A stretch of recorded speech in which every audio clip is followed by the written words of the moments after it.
હાલ સુરતથી એક દુઃખદ સમાચાર સામે આવી રહ્યા છે। સુરતમાં પ્રસાદમાં ઝેર ભેળવી આખા પરિવારને ખતમ કરવાના પૂર્વ આયોજિત કાવતરાનો પર્દાફાશ થયો હતો। ઉગરાણની શાલિગ્રામ હાઇટ્સમાં રહેતા પરિવારના દરવાજા પર ઝેરયુક્ત લાડુનો પ્રસાદ લટકાવી મોતના મુખમાં ધકેલવાનો પ્રયાસ થયો હતો।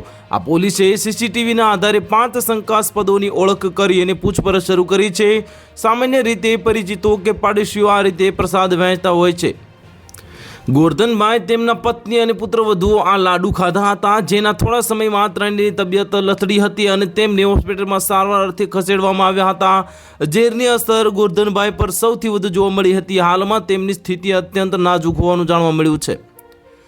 તબીબોને ગંભીર અસર જોતા શંકા ગઈ હતી અને પ્રસાદના નમૂનાની તપાસ કરતા લાડુમાં અનાજમાં નાખવામાં આવતી ગોળીઓ મળી આવી હતી। ઘટનાની ગંભીરતાને જોતા ઉત્તરાયણ પોલીસે તપાસ હાથ ધરી છે અને શાલિગ્રામ હાઇટ્સના સીસીટીવી ફૂટેજમાં 5 વ્યક્તિઓની હિલચાલ શંકાસ્પદ દેખાઈ હતી, જેની ઓળખ કરીને પૂછપરછ કરવામાં આવી રહી છે।